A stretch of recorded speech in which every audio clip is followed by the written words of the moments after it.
Everyone's panicking about AI stealing jobs, but smart companies are thinking bigger. What if AI helped your people crush it?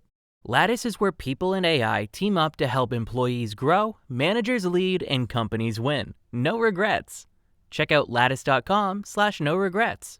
That's LATTICE.com/no regrets.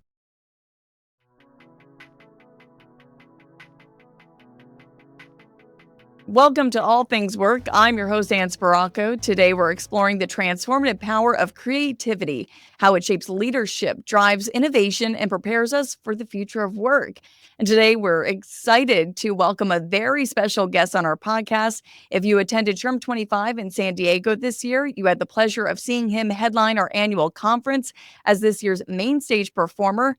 A familiar voice to millions, Tony, Emmy, and Grammy Award-nominated singer, songwriter, and actor Josh Groban is joining us today, not to sing, but rather to share his perspective on how creativity can translate into any career and workplace. Welcome to All Things Work, Josh. Thank you so much for having me, Ann. It's wonderful to have you. We hope you enjoyed meeting people backstage at SHRM 25 and seeing a very excited crowd for you. I'm sure it was a blast. I did. It actually was a lot of fun. Everybody was there ready to party. I wasn't in any of the seminars, so I didn't see any of the work stuff that went on. Luckily, I was just in a position to be there to have a good time and see a lot of smiles on a lot of faces. And, on stage, it was incredible to hear their enthusiasm. Whenever you perform for a group of people that aren't necessarily, that they all haven't just bought a ticket to your concert. They're there for the conference anyway. You think there's going to be some people who know you and maybe some people that don't. So I was maybe a little nervous going out there, but everybody was just amazing. And I felt like they were so with me. And then meeting them backstage, everyone couldn't have been nicer. And it was just a wonderful group of people. So I had a blast. Yes, I'm sure they had a wonderful time. And HR professionals are really some of the nicest people out there. I joked on stage that my dad is an executive recruiter, and he was absolutely thrilled that I was on stage that night. So that got a really good reaction. So yeah. Oh my gosh, the way you connect with the crowd is amazing. So you've had an incredible career as an artist and performer from such a young age, but you've also dedicated yourself to a really meaningful cause when you started the Find Your Light Foundation. So walk us through this. Tell us more about the foundation and what really inspired you to start it. So thank you so much for asking. It's, it's something that is, I would say, probably my greatest passion, having this platform to do this now in my career and at this point in my career. But it started all the way back when I was one of those kids that was lucky enough to have access to the arts. I was in a privileged position where I had parents who supported it. They saw that there was a spark of interest there in me, and they had the wherewithal to put me into environments where I would have the opportunity to explore that. I had teachers that saw that I was a little lost, a little shy, unlocked the music room. And in doing that, they unlocked an enormous amount of potential for me. I would go in there and I would play the drums. I would learn how to play piano. Having an instrument at the house was a privileged thing. Having a piano to play at the end of a long day and be able to exercise those demons through improvising and whatnot. And so as a kid, I knew the life-changing benefits of having a solid arts education in my life. It just so happened that I also went into it professionally. But even if I hadn't, the things that I learned from having a solid arts platform in my life, the ways in which I grew and matured as a human being because I had access to the arts, was shaped the course of my life. So cut to, long story long, a concert that I did at the Greek Theater in Los Angeles, and I want to say like 2005, 2006. Some fans brought one of those, Publishers Clearinghouse jumbo checks. They brought a big giant jumbo check to the front of the stage. I'm going, oh God, what is this? Hang on, time out, everybody. Sorry. And they said, we've raised money for you. We know you're philanthropic. I was doing a lot of different events for a lot of different causes. And we've raised money. We've sold autographs. We've done a lot. I think it was something like $30,000, something like that. Consider this our first donation as fans. Whenever you decide to start a charity, we want this to be your first donation. And honestly, I was so blown away by that kindness to have a fan base that isn't just in it for the fun and for the music, but to want to give back in much deeper ways. And that eventually, after a lot of figuring out what we want to do with it and how we want to participate, in philanthropy ourselves, turned into the Find Your Light Foundation because I testified to Congress about the importance of arts. I realized I knew what I was talking about. I had personal experience, and I thought this is an area where I can continue to support other causes, but having a charity myself in this arena, I can do a lot of good work. And that's how it started. And since then, we've raised millions to help give grants across the country for programs that need it. That's wonderful. And I got to tell you, school programs make or break it for some people, even just teachers themselves. If it weren't for one of my teachers, I don't think I would have ever gone into, writing and journalism that I did. Right. So And that's my favorite kind of incredible. story. Hearing lawyers, writers, doctors, people saying, "Hey, I know that you do this work. I didn't go into it. I didn't continue my singing professionally, but I still like to do it." And or whatever it is, cello or an instrument or painting. But they say that I will always remember my art teacher. I will always remember that class because it helped me discover who I am inside. And that's what we always preach at Find Your Light, is basically that this is not a talent search. If you find the next superstar, that's a great way for somebody to realize they want to do this for a living. But really, our goal is to help unlock potential through the arts. And the data now shows that graduation rates go up, that interest and success in the other categories of academics increases when you have an arts program that's infused into their day-to-day education. So it's a really fun thing to see that light bulb flipped on when you meet a kid or a student, go into a class, meet those teachers. It's great. And speaking of fun, it is also a lot of fun for them, which is not a bad thing either. We need something to help put a smile on our face at the end of the day. It's an outlet for sure. It's not just sports and exercise that can do that for you. So anything to keep the brain active. And that leads me kind of into that next question I had about, how really the arts helps individuals develop creativity. We understand that, but also problem solving skills. Like you said, you worked through your demons, and your instrument at home. You were lucky to have parents who also were, instrument forward, and that's really wonderful. So how do you think exposure really helps younger people develop these skills? Well, from personal experience, being, for instance, interested in theater, and finding myself in a cast for the first time, where we're all reading from the same script, so to speak, but we all shared a different part of that story. We were all a cog in this wheel that ultimately we had to work together. We had to give our best. We had to have confidence, but we also had to have humility and team building skills and communication, verbal and silent, have each other's backs throughout all of it. One of the first things that I ever did, I was in the chorus. I was in the ensemble. It was an amazing experience, but it was a show I really loved. Ironically, I wound up being in the lead of that show on Broadway in Sweeney Todd. But back when I was 15 years old, I was in the ensemble of Sweeney Todd at the Interlochen Arts Camp in Michigan. And I remember when I wasn't on stage, sitting on the side of the stage and just rooting for everyone out there, just kind of peeking out and seeing the audience and hearing their reactions and just being so entrenched in being a part of it, even if I wasn't always a part of it on stage. And that taught me at an early age how important it is to care even when nobody's looking, to be passionate about what you're doing and to be passionate about the thing that you're a part of, even when you're not the center of attention.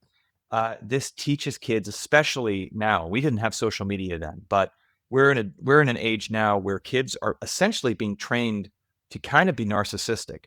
Everything is about your feed, your content, your curation, how does my filter look? How am I presenting myself? And we're losing the ability to kind of be with each other and to also play as a team player with each other. And for me, not just theater, but all arts, playing in a band, being one member of a group of musicians, being part of an art class where you had to share your work with others and share how you feel. By the way, the hardest thing for me as an introvert, as a really shy kid, was using my own voice to share how I felt with people. I didn't want to do it, but having an assignment in the arts to say, share this song, share this piece of music, do this monologue for the class. Most scared I've ever been in my entire life. But to know that I did it, I shared a part of my soul, and other kids responded to me and shared their souls back with me, that, whether I did this professionally or not, those life lessons and those benefits of having that in my life changed me from being like a socially anxious, introverted, shy adult to being somebody that I knew had a voice to share with the world. I love that. And you really parallel here with a lot of key themes that SHRM, drives home all the time. We lead with inclusion. And like you mentioned, being included in these activities, being included in this group, you kind of had this bravery that developed to overcome that fear of, maybe presenting or singing or performing in front of people. I know I was a shy kid too, so completely relate. And also, we have this civility campaign at SHRM where we talk about civil workplaces and how they create better workplaces. And really that goes, I think inclusion and civility hold hands. And I think what you were saying just aligns well with this, civil workplaces as well, because if you're not feeling accepted, if you don't feel included, if you don't feel like the other person is empathetic and listening or understanding you, you might not be willing to speak up or participate, and that hurts overall workplace cultures, and not just in the arts, but everywhere, right? There's so much that rings true about that, especially when you do a Broadway show, or you do, or even just me and my band when I'm out with my band and crew on tour. We're working as one unit, and uh, the desire to show respect for everybody's workplace environment, to make sure that everybody feels safe, comfortable, and free and open to express themselves in the way they do in any environment that I'm in, work-wise, artistic or not, is paramount, and we start there. And then once we create that sandbox of respect and awareness, then we can throw everything we need to creatively into the box. But starting with that civility, starting with that safety net to be in a place where we all feel free to share who we are, is the most important thing, as you said, in the arts or otherwise. Right. It's the foundation. So, do you think really nurturing creativity can spark innovation? Well, especially within younger people, but also in professional environments? Yeah, and I've also seen, like, for instance, MIT has like an arts program, which is so cool because you've got these, Yes. rocket scientists that are 50 times smarter than I could ever be, and they're doing musical theater classes, they're doing dance classes. You're seeing a lot of corporate environments now incorporating the arts into their environments because we need both sides of the brain. I've always been fascinated with the studies of how connecting the right brain to the left brain helps both. For someone like myself, who's always scatterbrained and always thinking, I'm always in the clouds and thinking creatively. Whenever I'm able to tap into the arts, it helps my executive function. It helps the other side of my brain to focus on emails. As a student, having the arts in my classes and being a student who had ADD, having arts in my classes helped me focus on the stuff that my crazy brain didn't want to focus on. It was a focuser for me. And furthermore, for those that are blessed with that hyper focus for the other side, um, if you don't have the outlet, if you don't have the way to let off the steam of your inner soul and your creativity, that can also be wound so tightly that you become, not effective anymore in your brilliance because you don't have that outlet. So it is vitally important. Dr. Oliver Sacks wrote some extraordinary books about the importance of the arts and the brain, and musicophilia being one of them.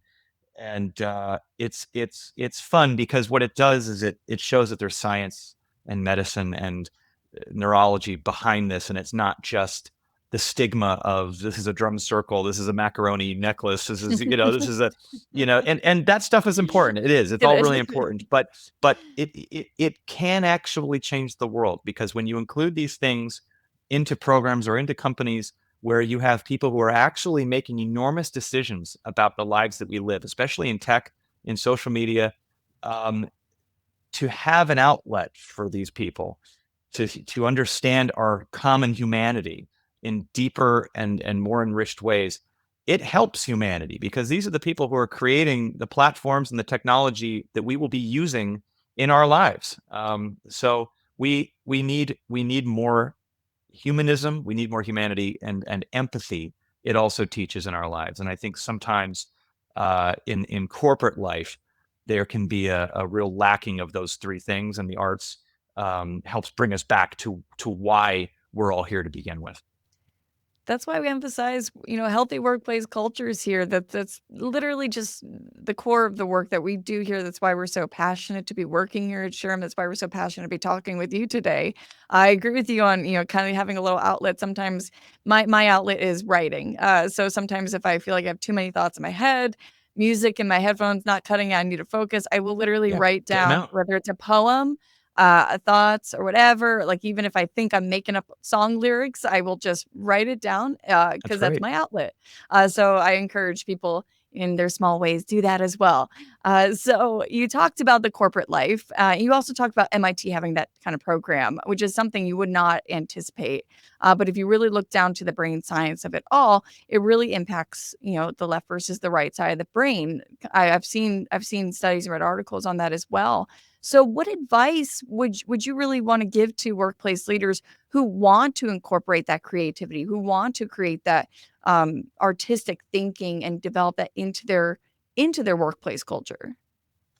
Well, I mean, it's my personal opinion that it's neither a waste of time or money to and especially in the corporate, we have a culture in this country that is that tends to lean more towards you live to work, not work to live. And so to have a um, to have an environment where in a non-creative office space where creativity can be nurtured and where the real spirit of the person that is working there gets to have time to diffuse and to share and to take, a little bit of a brain jacuzzi from the grind. And this is something that I think a lot of people are talking about, not just with arts education, but also with hours of work and things like that. But for me, my expertise is more about the art side of it. Is that when you allow people within a corporate environment to take a breath for themselves, to express themselves, and to allow them to switch to that other side of the brain for a minute, you get a lot more out of the people that you're working with. I was there is a lot to be said for what you learn in the space between. As somebody who can cram a textbook and feel like I've obtained nothing, and then for some reason, after I've slept or played a video game or listened to music or written a song, there's something about how that information, I wake up the next day and all of a sudden I remember it. I couldn't regurgitate any of it when I was the in the microscope, in the microcosm of what it was that I was trying to stress myself out over. It wasn't until I allowed my brain the freedom and the creativity and the breath that all the stuff that I was focused on started to permeate. And so I actually think rather than just, it's not just a feel good PR thing. To allow brains the space to breathe uh, is vital for good thinking. You need it, just like air and water. It is vital. So I would say to any company out there, look into it and listen to your employees if it's something that you feel what could be useful. Even employee retreats, exercises, you guys can go Yeah, to a and that dance stuff, class, like, by it the way, doesn't that have to stuff is be great like too. bowling.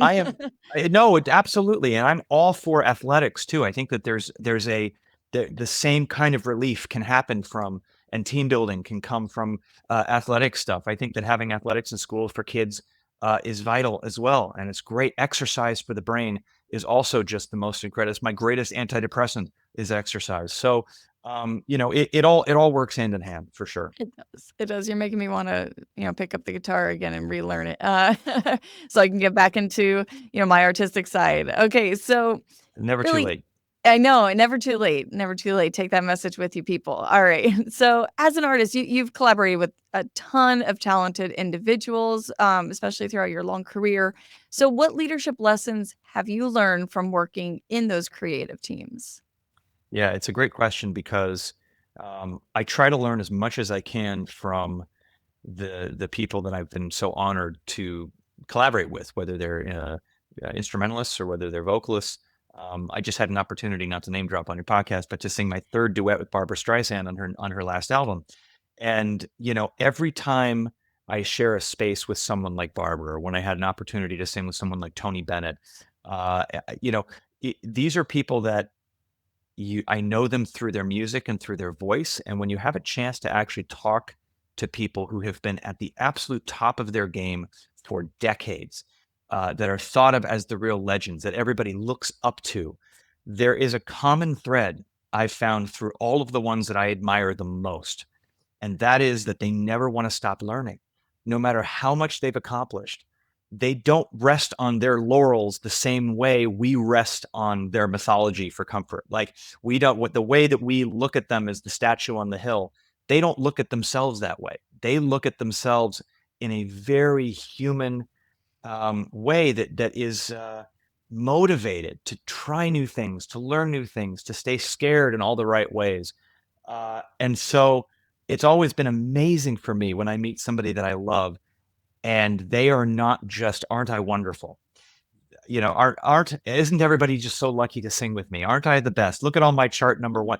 No, that I've only ever seen huge egos with the one hit wonders. To be perfectly honest, I've only ever seen the lack of curiosity with artists that don't have a desire to grow or move forward and are super happy to just live in the party of whatever success they're in right at that moment. Mm-hmm. Lack of curiosity is death in this or any environment. Mm-hmm. And so I would say stay a student is the lesson that I've learned from these greats. Is always learn, always push yourself, because that even when everyone else around you is telling you you don't need to do another thing, stay curious, because that is the thing I think that will keep you and your audience inspired.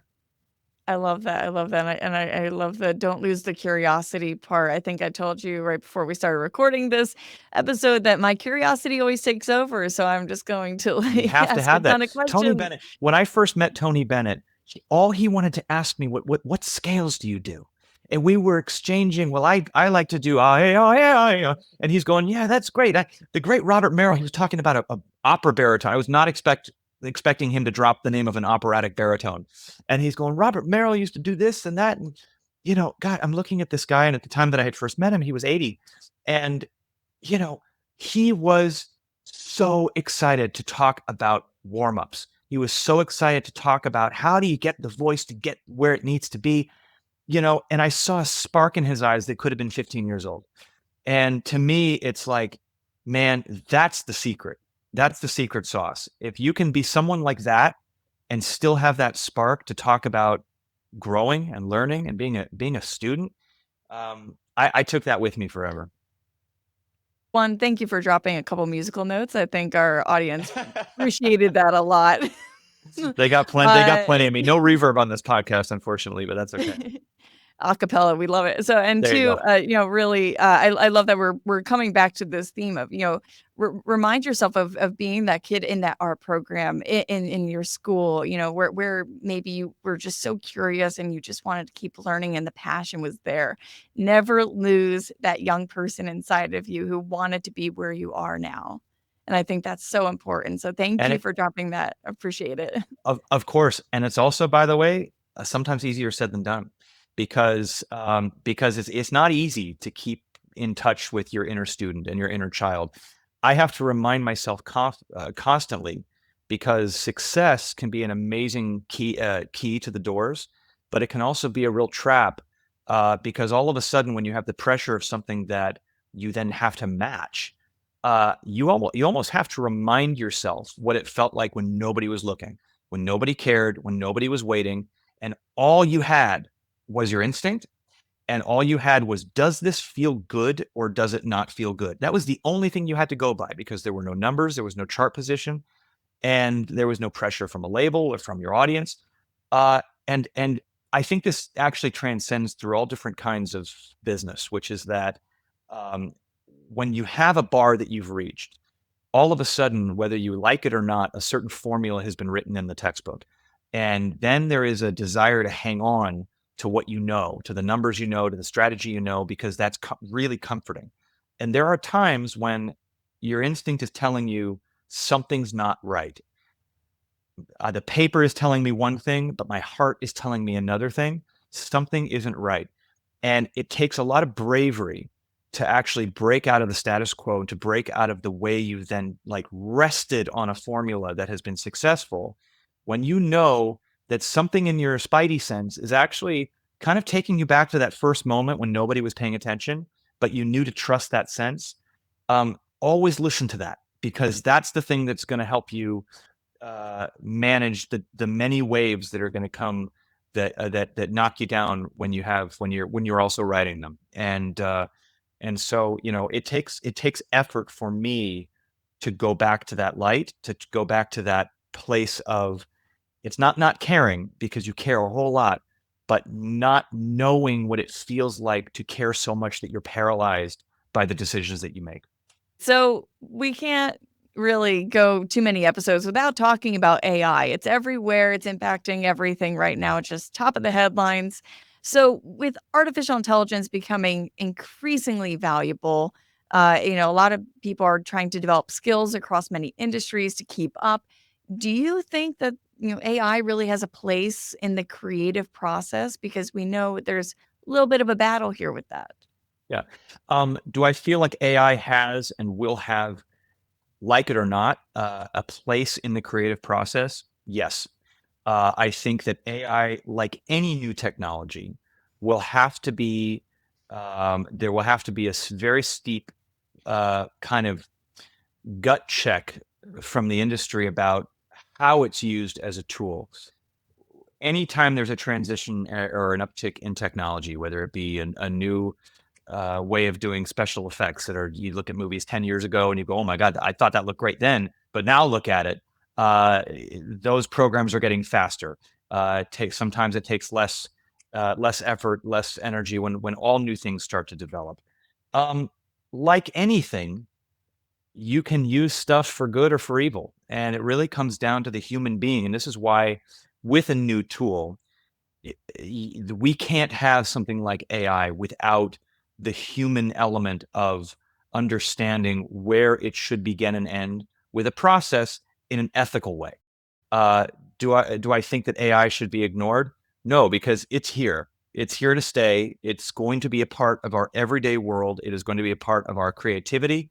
Look, I felt this way when autotune came into development, right? I was like thinking, as somebody who's only focused on like singing perfect notes, and when I started, if I didn't sing the right note, I had to sing it again, and again Right. and again until it was spot on. So when autotune came in, I was like, what the hell? Like this, like you're telling me that somebody who hasn't done this work can go in there and sing, and look, now it's used in a way that can either be uh it can either be done really unfairly, or it can be used to clean things up, to make something sound good, or it can be used almost as an instrument. When you hear like what Cher did on the Believe track, or what T-Pain does, they're not hiding it. They're using it as like part of their sound. And so you have different doors you can walk through with new technology. You can use it elegantly. You can use it like, hey, I'm using this. There are things, by the way, that look really AI. So you can say there might be somebody out there who's like, this is AI. I follow some AI subreddits, right? Where I'll look at like weird, creepy, like it's cool to see like what people are doing with AI as a tool. I will just say finally, though, that for those that choose to use AI in like a duplicitous manner, or in a way that is meant to deceive into believing that real human creation has happened, but they're using AI as a cheat code, I will say that like any new technology, that is a really short-term gain, I believe, for anybody doing that. Because at the end of the day, you can't just repeat what isn't there. If you don't have the actual skills, and you don't have the actual brain power and talent, or whatever it is, to make it happen when you need to, and to actually change and to have that curiosity, I do believe people will catch wind, and it will become boring. There will become a look or a feel to AI that will have a sameness to it without the human interaction. So that's a long-winded way of saying, I think it's here to stay. I think it's powerful. I think it can be a great tool, I think, eventually, but there's going to be some Wild West in the meantime.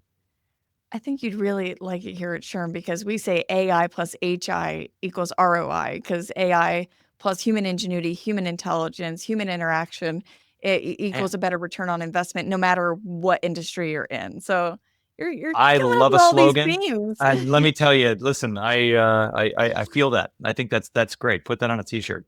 I'm sure actually Sherm actually probably has already We put that have on a a whole t-shirt. conference dedicated to Yes. in San Francisco. So if you're in I San Francisco, I I'm just might have kidding. even seen that on a tote bag when I was backstage. I don't know. You guys Oh, have I'm great sure swag. it's Really good everywhere. swag at Sherm. Yeah. So I'd love to wrap things up with just a few final questions for you. We'll speed through them a little bit. First, what is your go-to method for sparking creativity when you're stuck? I think a lot of us can relate to this. Great question, Mike. Sometimes creativity can feel like homework. If you've got a deadline, if you've got pressure, if you're, trying to make something happen in a short amount of time. My go-to, honestly, is to have fun making something that has nothing to do with what it is my day job is. I will go and make like the most outrageous beat. I will find like the weirdest synth. I will find samples that are like from all over the world. And I will just say, time out. I'm not going to work on this ballad anymore. Whatever it is I'm working on, I'm going to make something weird. Like this afternoon, I'm going to create a dubstep track or whatever, something that will never see the light of day. Um, Breaking my brain out of that. The other thing quickly is that to be a fan, I go and I see stuff. I go see stuff I like, and that inspires me. I love that. And so we know, you were kind of meant to be in the arts from a very young age. And so it was very natural for you. But if you weren't an artist, what other career would you have pursued? Honestly, I love animals, and I was fascinated with like the All Creatures Great and Small, like James Harriet novels and stuff. And so I probably would be out in nature, like trying to be like, I'm not smart enough to be an actual vet, but I would probably want to be like a veterinary assistant or something, work with animals, work on a farm. Honestly, if it wasn't music or theater, I would probably be out working on a farm somewhere or working with animals. Yeah, definitely not a traditional desk job for sure. Yeah, you'd want to I don't go. think You so. have to be out and about. I have to touch grass. Yeah. I get that. Yeah, I get that. All right. So, we'll wrap up with this one. What's the most surprising skill you've developed from performing on stage? Oh, interesting. Honestly, the most surprising skill I'd say I've developed, and I say surprising because this didn't used to be me on stage, is like humor. Using humor between my songs and having fun making an audience laugh is not something. If you'd asked my 20-year-old self when I started this and I was serious as a heart attack, I was so nervous and I was so focused on like singing, and I was singing very serious music and my audience was very serious about me. And it all felt like almost like we were like in like church pews. It was all very, those first shows were very much like, and now I will sing a song by the composer, da da da. And I hope you have a wonderful time. I was so careful because I was so scared. And meanwhile, I knew there was this insane, weird person living in me that just, when I would go off stage, I'd be watching South Park and being weird with my friends. And I was weird, funny guy with my friends, but I never got to be weird, funny guy on stage. And so I have been surprised to learn that between the seriousness of the songs, I'm actually having a lot of fun inviting my audiences to get weird with me and have fun and laugh between that stuff. And I realized that the more I showed of that side of me, the more fun my shows have been, and the more kind of nuanced my career has been, honestly, because I've been able to do a lot of comedy on the side. I love that. I love that. I take that lesson, everyone. Get a little weird, be your genuine self, let the weirdness out. People will connect to that. Oh my gosh. Well, thank you so much, Josh Groban, for joining us on All Things Work. This was such a wonderful, enlightening conversation. We truly enjoyed it, and it's funny along the way, too. It's been my pleasure. Thank you so much for having me. Wonderful. And all right, that's going to do it for this week's episode of All Things Work. Thanks for joining us. We'll catch you next time. If you enjoyed our conversation today, be sure to subscribe wherever you enjoy your podcast so you never miss a new episode. Also, did you know All Things Work is more than a podcast? That's right, we're also a weekly newsletter that includes in-depth articles and the latest research from SHRM to keep you in the know. Just head to shrm.org/allthingswork to sign up. Plus, follow SHRM on social media to view the latest clips and join the conversation on game-changing topics that are redefining the world of work. Lattice is the HR platform where people plus AI succeed together to help your workforce crush it. No regrets. Visit lattice.com/no regrets. SHRM.